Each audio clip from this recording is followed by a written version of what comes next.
Hey,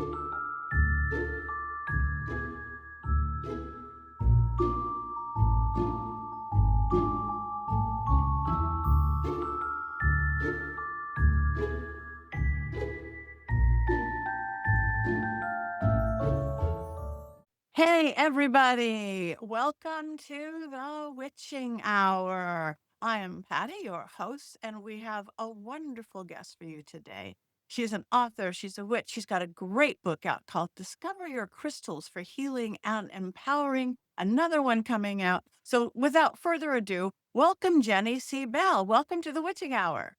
Thank you so much for having me on. I love this show and I adore you, so I'm so excited to be here. Well, thank you. So the veil will be extra thin today with all sorts of magic. Um, you've had your path for a while. Your path as a witch, a crystal worker, meditation teacher, a community builder for decades, for a while now. What's a little bit of your origin story? How did you find this magical path? Were you born into it? Were you shoved into it? How did this beautiful path come along? Well, I was born Catholic, and so anybody that's Catholic knows you're born Catholic, you're not raised Catholic. And so at some point in my catechism classes to get my communion, my beloved cat died. And I told my teacher, "It's okay, I'll see him in heaven." And she's like, "Oh, no, honey, they don't go to heaven." And so at 10, I had an existential crisis because I'm like, "No, he certainly will be with me in the afterworld. Like, you're wrong." And so I started researching everything from like Judaism to Buddhism. I would go invite myself to my friends' churches and temples. And I was just like thirsty for this knowledge because I knew that what I was raised in wasn't right for me. And so then I also have always been very active for queer rights. And my mom has always had, like, I grew up with gay uncles. And so that was another problem I had with Christianity and things like that. So I was like, there's got to be another answer. And in my eighth grade language arts class, there's a girl reading a book by Silver Ravenwolf, which I feel is like a lot of the 90s origin story. Yep. And it's like, what's that? And she's like, oh, it's a book on witchcraft. And I was like, wait a minute, they're real? And then after that, it's been like over 30 years now of like practicing and learning and doing magic and calling myself a witch and very like happy to be on this path. Good. Yeah, mine too. I was not raised by anything, but I became a seeker too. I like to try temple, let's try church, let's try this and that. And oh no, this is the one for me, this all embracing, encompassing path where yes, our animals get to be with us. So what about the crystal path? I mean, crystals, I love the popularity again. I remember when they were first, well, not first, but in the 80s when I was new into the crafts and thing. And then they kind of faded away, but now they're not faded away at all. And do you remember how inexpensive they were too? Yeah, I do. I do. Nowadays, I'm like, you're charging what for that? I'm not buying that. Yeah. It's pretty wild. So I was on the path for a while, and then we had this shop open up in my I was like living in a Mojave Desert kind of rural town. And we had a shop open up called the Divine Gift Store. And it was very witchy. They wouldn't say they were witches because that town was very conservative, but they sold crystals and this and that. And then they offered a crystal healing class. And the person who taught it had been working with crystals like pretty much her whole life. At the same time, I was going to college and I was my, geology club treasurer. So I was learning, like, the science of rocks, and then I was also like, was able to take this class and go in and ask multiple questions. My book that I started with was by Dolphin. So for those that don't know, if you ever see a dolphin book, pick it up. It's a gem. It's like Dolfyn. And there was a whole bunch of books from Dolphin put out in the early 90s. And so that's how I learned. And then I'm a Taurus sun, so very earthy, just kind of really love this idea of building relationships with crystals and working with them. I love that. Actually, in your book, Spirit Crystals, Discover the Thigh, you do healing and empowerment, and you mention them as guides. So, what does that mean to you? What does the word guide mean to you as a crystal, as a guide? Oh, I love that question. So, well, let me back up a little bit. I started working in the early to like 2020, kind of before then, before pandemic, with Kyle Gray, who's like the angel whisperer. And I started really understanding like what it meant to have a guardian angel and work with angels. And at that point, and already like previously had discovered animal guides that I worked with. And so I kind of understood somewhat of my spirit team and my own guides. And then I was like, got like more into working with crystals. I started working with crystal skulls. And then I would open my Akashic records every week and just ask, like, what's next for me? Because I was really in such a deep searching mode after 2018. Around 2018, my life really changed, and I just kind of was in this deep search. And I got this, you're to teach about spirit crystals. I got that in the records as a channel message. And I was like, I don't even know like what that means. And so I would go back into the records and ask questions. And I was basically told that, like animal guides, we all have spirit crystal guides. And because crystals are alive, they have like a collective consciousness. So, like one piece of quartz, clear quartz, connects to all the quartz in the world. And so we can connect with that kind of overarching guide. And so this became something new for me. I taught a couple live classes. It was during the pandemic, so they're very small on this method of connecting with this guide and learning about your guide.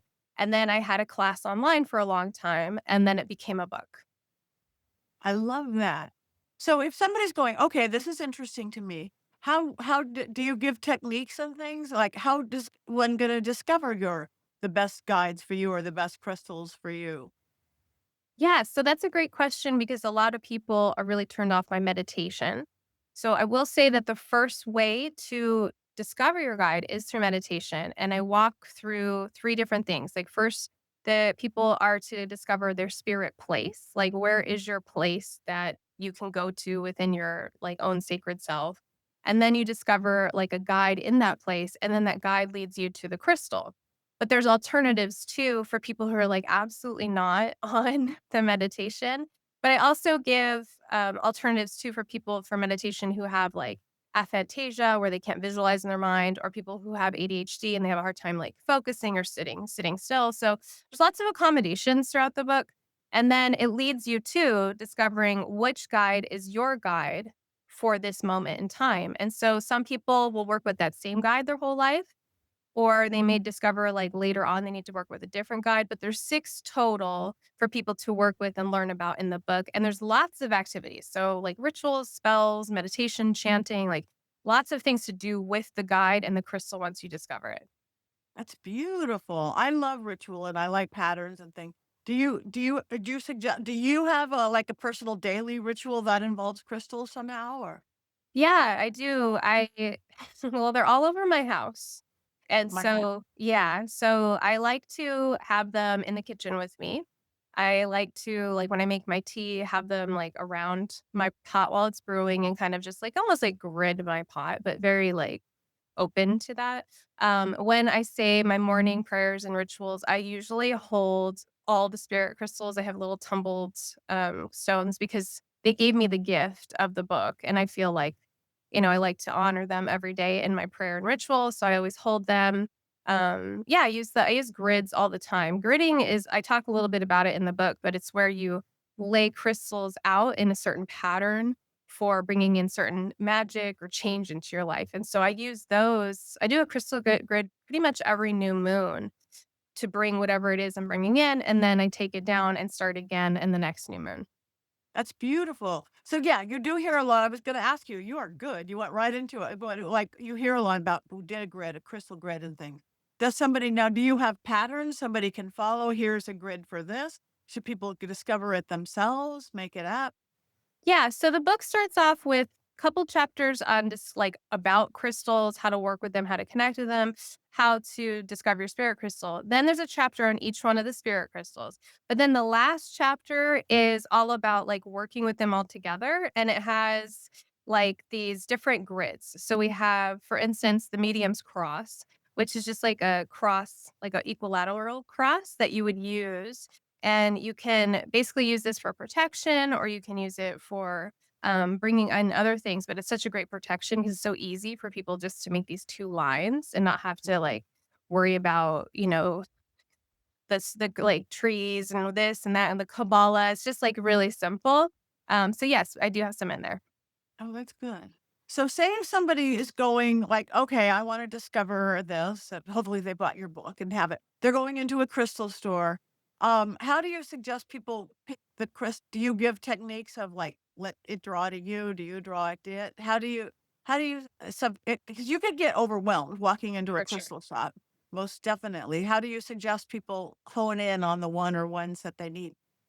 I think that it's nice. I have a local crystal shop here in my area, and before I step in, I take a deep breath and like kind of ground myself a moment because yes, crystals all come from the earth, but they're not all grounding, right? So you have some crystals that make you feel like out of your body. They'll make you feel dizzy, make you feel loopy. Like there's a there's so much energy in a crystal shop. So I take a few grounding breaths and then I personally like invite people to start with little tumbled versions because then they are small, they're inexpensive, but then they're also you can have them with you.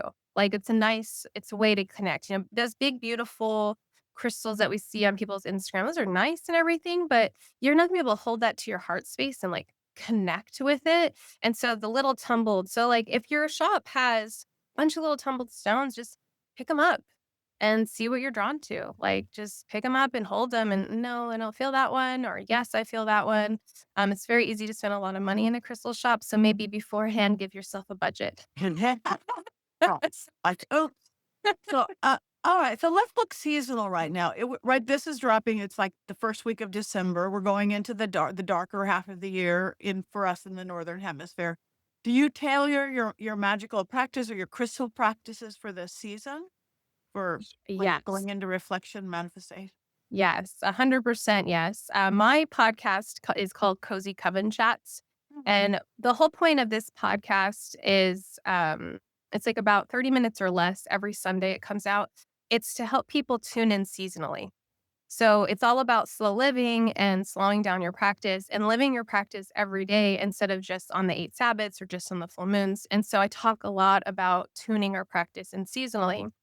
One of my beliefs is that then the 8 Sabbats in the wheel of the year, instead of just like, "Okay, it's Samhain, today's the day, I'm gonna celebrate Samhain and then forget Samhain after."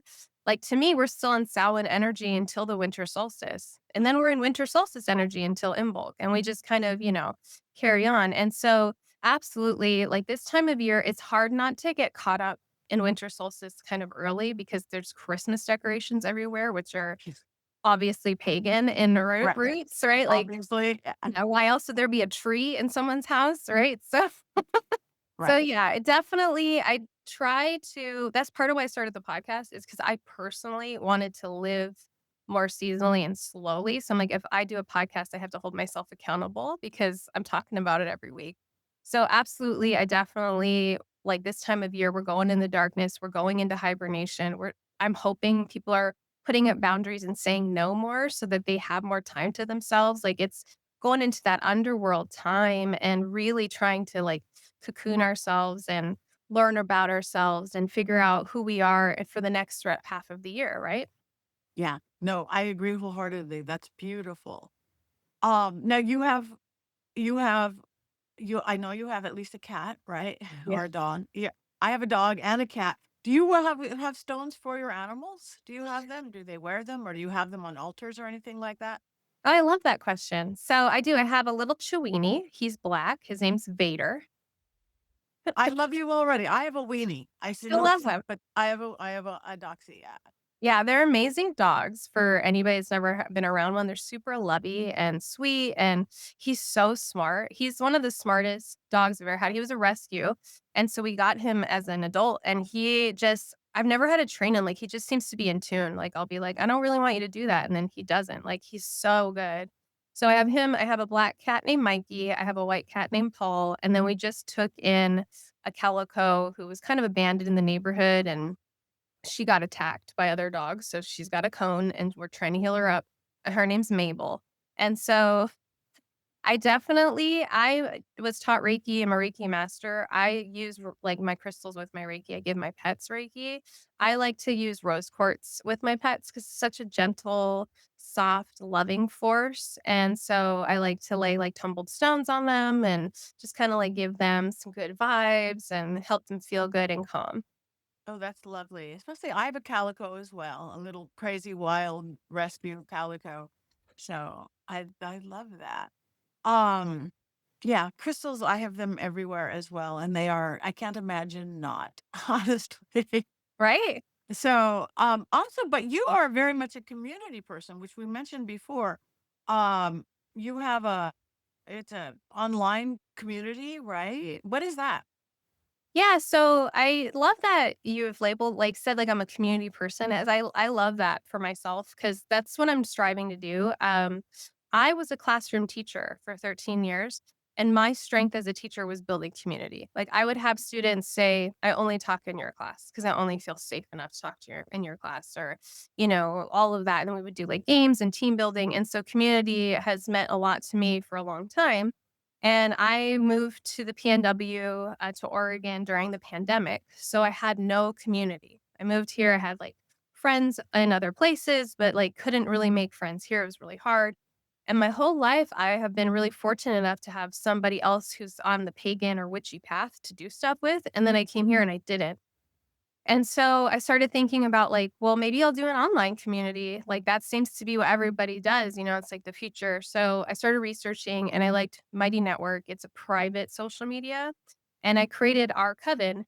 Now, mind you, I had like no book, like no social media following, like I totally put the cart before the horse. Like I'm going to start a community with 0 followers. And so it's cozy. We have about a little over 100 people in there. We have a huge library of resources and we just get together. Like there's a live chat and like just today everyone was sharing like photos of like northern lights that they just saw. People will ask a question. Like we had a question this week like what are your favorite good luck spells? Like it's just a place for like new witches especially to come and ask questions and feel safe and not be preyed on. Like I saw your whole like Facebook thing where you couldn't be on Facebook and you have this whole like there's always people trying to steal our identity, trying to be like beloved. I have an ancestor message for you, or can I be your sugar daddy? We don't have any of that there. So I was like, I want a private community where people can be like, I feel safe to talk and even then, because on TikTok, a lot of times witches will attack one another. Like they'll Oh, say, "That's no. not how you do that." Like it's kind of like just relax, just everybody like let everybody have their own thing, and that's kind of why I was like lots of reasons. I was like, I need community, but I also didn't like the ugliness that I saw online. Let me make a private community. I think that's beautiful. So, we'll talk about at the end where people can find things and they can find your community if they are interested. But yeah, I don't like the witch war. There's some great things about social media and getting out there. We could be open now and everything. That's wonderful. But some of the stuff I look at somebody's upset post, it's like, you have any idea what you're talking about? And it's like, No, for real. witch talk gone bad. And then people just going, okay, that's how we do this now. But but again, there's a lot of good to it too. But yes, I have scammers on I have fake me Yeah. everywhere, and it just it breaks my heart to see. Yeah, especially when they take people's money. That's happened And they to me. do. Someone's like, "I Uh, thought it was you." I'm like, "It wasn't me, like, I'm so sorry," and there's nothing we can do about it, like, you and I, except for just say, like, we "Don't." don't. Yeah, we don't. I don't solicit. I do not DM you, and it still they just yeah. I it got me because I remember one going, "I just gave you 600 and something dollars." Like, "You didn't give me, you probably gave some guy in his mother's basement in his tidy whitey 600 and some dollars. I don't even have anything that costs 600, but it wasn't me." And that it cures my heart. But I had done a live because I do a lot of media, a lot of YouTube media, television, of this beautiful little 13-year-old girl who claimed, "I'm 13 and this and this." Somebody contacted her as me and got $130 out of her. And to me, $130 to a 13-year-old, that's your bankroll. That's Yeah. it killed. And then what a way to start with faith and trust in somebody. After she had met me, they saw that she had spent time with me. We were like, at the Winchester Mystery Castle or something like that. And that just crushed me. So, but I love that you have this community. So, Yeah. Yeah, I'm sorry that happened, but yes, I'm an idealist in a lot of ways, and so I think social media could be great, but right now it can be very predatory, especially for new witches. That's why it's good people come to this show because they can learn like actual, like real truth from real witches and not get Right. like pushed like to these strange kind of paths that no one is actually doing. That's not really Right. true. That yeah. But nobody. And give me some money. Give me some money. Yeah. No. Yeah. Uh, all right. Well, you actually have another book coming up called Divergent Witchcraft, an inclusive approach to making magic, right? Yes. That sounds interesting. What is that? Well, thank you. So I haven't really talked about this one yet. So this is Oh, exciting. good. I want to be the first. Yeah, you are. So this is cool. Yeah, I when I first decided I wanted to be a writer for my whole life. Like I would win little awards as a kid and I wrote poetry and all this. And then I became a teacher and I was like, I'll be like Stephen King. Like I'll be a teacher by day and a writer by night. But I was so tired, I didn't do it. So when I had this kind of like change of life in 2018, I was like determined to be a writer. And so I wrote 100,000 words on witchcraft. And then I started trying to, like, sell and solicit that book, and they're like, "This is really long." And then Mm. I realized, like, this isn't what people need, and I started being, like, more in tune with, like, what's going on in the world, and I realized there's a lot of people who are neurodivergent, who are realizing they're neurodivergent, and are on this path and who are interested in witchcraft. Like there's such a crossover between neurodivergence and witchcraft. It's kind of wild. It And is. so I was like, let me take this huge book, let's chop it in half and let's actually like rewrite it to where it would be great for someone who's new to witchcraft, who might be neurodivergent, might not, but was looking for something with accommodations and inclusive and more like open minded and really give you good steps. And so it's very much a beginner's book, but I think different enough to be different than all the other beginner books that are on the market because I'm really trying I use these certain guidelines that educators use in their classroom to make sure that like it accommodates everybody's differences and different learning abilities. And so I really tried hard to make the book be able to be something everybody can understand. So, what do you think people, the biggest misunderstanding about us in the practice in witchcraft, even crystals, again, now that people are like discovering even non-witchy or non, they're just, I just blows me away what I'm seeing here. So what do you think the biggest misunderstanding is about how people see it or what we do or what it is? Yeah, I think there's like a lot of misunderstandings. So I see it a lot on TikTok. I'm on there quite often and I get some really interesting questions from beginner witches. One of the biggest ones I come across is that you have to be born a witch or you have to be a bloodline witch. That's a huge one that I get all the time. Like, oh, were you born a witch? I'm like, I guess. I don't know. Like, I think if we all really like search deeply in our ancestry, we probably had somebody like a healer, a midwife, a herbalist, someone who we could call a witch because people weren't calling themselves witches back in the day. Right. Mm. So that's a huge one I see.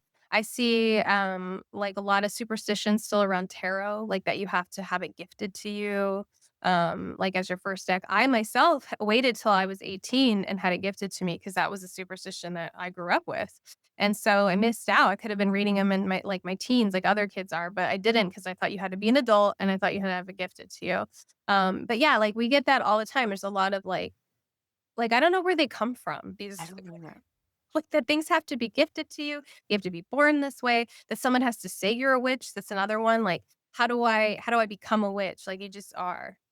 Like, you Yeah, just you today just you are. are, and you start doing the practice, and you're a witch. Like, they want someone to, like, anoint them or baptize them as a witch. Right, right, right. And I know that it is very funny. So it's like, okay, wiggle your nose this way. Yeah. Ah, um, no, I had a great question in my head 1 second ago. I know where to go. I don't know. We'll cut that moment out. That's me all the time. I know. I'm actually looking at my notes to do. Okay, we live in a crazy world right now. We know that. We live no solid ground, people living in fear, people living panic and um what are some either crystals that you suggest for that or practices that you suggest just to get through 2025 and 2026 and chaos that has literally taken over. You can't fly, you can't do this, Yeah. Yeah, I mean, wow, like, I so one thing that gives me peace, I'll start with that, that is just like a philosophy that I've adopted, is I believe in reincarnation, and so I believe that all of us that are here chose to be here now. And so I always remind myself that, like, no, I chose to be here during this very intense upheaval and change for a reason. And so that gives me a little peace. For crystals, I think anything that is dark. So smoky quartz, black tourmaline, obsidian, any crystal that's very dark in color tends to be very good for pulling out negativity from us and from people around us. Like I personally keep tourmaline by my front door so that if someone's going to try to bring their crazy to my house, they don't. Gonna want it. If you have in a workplace, you could put black tourmaline on your desk and keep it as like a filter. It'll help filter some of the negativity that's coming your way. Because the thing is, it's collective. Like you said, like people collectively are much more anxious, they're much more fearful. And so, even if you personally have a meditation practice and do your yoga and feel good, you get out in the world, you get to your workplace or you hang out with friends, and all of a sudden you feel it because it's everywhere. So, I talk a lot about spiritual protection, which for people that are new, it means that you have some kind of practice that helps preserve and save your energy from being infected by other people. So that could be that you have a talisman that you wear. It could be that you visualize like a circle of protection around you. It could be that you pray every day to a deity like Hecate and you ask her to protect you. But having that, I think, helps because what I've realized is a lot of this fear and anxiety that I'll feel isn't mine. It's not mine. And I think a lot of people new to the path, like they're very open, like all their heart chakras open, they're very wide open. And so then they start feeling all these intense feelings. And sometimes it causes a lot of fear because it's like they're so open. They need to like learn how to protect that openness.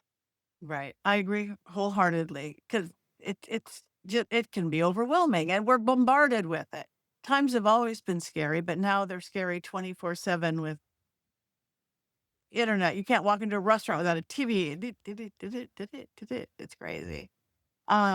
So would you have plans for this next year? You have your new book coming out, which is great. I'm excited about that. Divergent. What else? What's big on your like, I want to really do this and haven't done this yet? Um, I don't know actually. So I feel like I'm always open. I try to like be very open to like collaboration and working with other people. I would like to do some kind of in-person things here in our town. I would like to have some kind of community. I would like to continue to grow our coven and eventually do some kind of in-person sort of like retreat or get together or gathering. I like doing the podcast, so I'll continue to do that. I think for me, it's like I am a Taurus sun, as I said, and for those that kind of follow astrology, Uranus went into my sign at 2018 and like disrupted me so badly that I'm in a different state and in a different career. I'm like a whole different person. And said for years, I felt like a snow globe that just got shaken and that none of it settled. And so finally, I feel like having a second book coming out, I've made this my career. And I feel like the snow globe's settling and it's like, okay, now we are an author. We are like helping other witches. It's like we have created this new path. Like now let's enjoy the new path. Because for me, putting out spirit crystals was actually kind of like almost like giving birth. I had like a postpartum Mm, depression or wow. anxiety. And it was like a lot of the ego coming back and being like, it's not going to sell. Like, you're not good enough. Like, it came back with a vengeance. And so I want to like be able to sink in and enjoy this and not have those thoughts or fears or worries anymore and just be like, no, you're an author. Like, you're doing it. You're living your lifelong dream. Like, you got this, girl. So, yeah, I think for next year, I want to just kind of be in that flow as much as possible. I love it. Well, can't wait for your third one then. All right. Well, this is you are our beautiful guest. Thank you. Let people know who want to know more about you, your books, where they can get your one book now, where they can find out about your community, follow you on social media, all those modern things. Yeah, so I'm Jenny C. Bell because there's lots of Jenny Bells. And so my website is actually jennycbell.com, just like my name. And you can find about like my books and my community there. If you just Google Jenny C. Bell, you can find my Substack, you can find my TikTok. Like I'm on every part of social media that I can be. This book, Spirit Crystals, is also an audiobook. And so I noticed that a lot of people prefer to listen to nonfiction. And so if you are one of those people, you can get it as an audiobook or a physical book. But yeah, everything you want to know about me, anytime you want to connect with me, Jenny C. Bell, that's how you can get a reading from me on my Etsy shop because I do not DM you for readings. You Uh, you come to me and then we go through Etsy and it's all like on the up and up and not all creepy on the internet like that. You can learn about our coven there. And yeah, I'm really open to connecting with people. I love questions. Like I love when I get questions on my social media that I can answer. And my podcast is everywhere people listen to podcasts. It's called Cozy Coven Chats. It comes out every Sunday and it's just about that, like living the witchcraft. Because I think a lot of times what happens is we get on the path and we start doing stuff and we get really excited and then it's like, okay, but now what? And right. so I kind of fill in the now what on that podcast. Living it. I think that is beautiful. I love everything you said. So, thank you, Jenny C. Bell, for bringing your magic to the witching hour. Any last words for people as we step into December and the new year coming? I think that the best thing to do about like December and New Year is to try to enjoy winter solstice and Yule for you, not for social media, not for other people, but do something around that time, around the solstice that's for you and your practice that fills your cup because we often fill other people's cups this time of year. So I think it's really important to fill our own in December.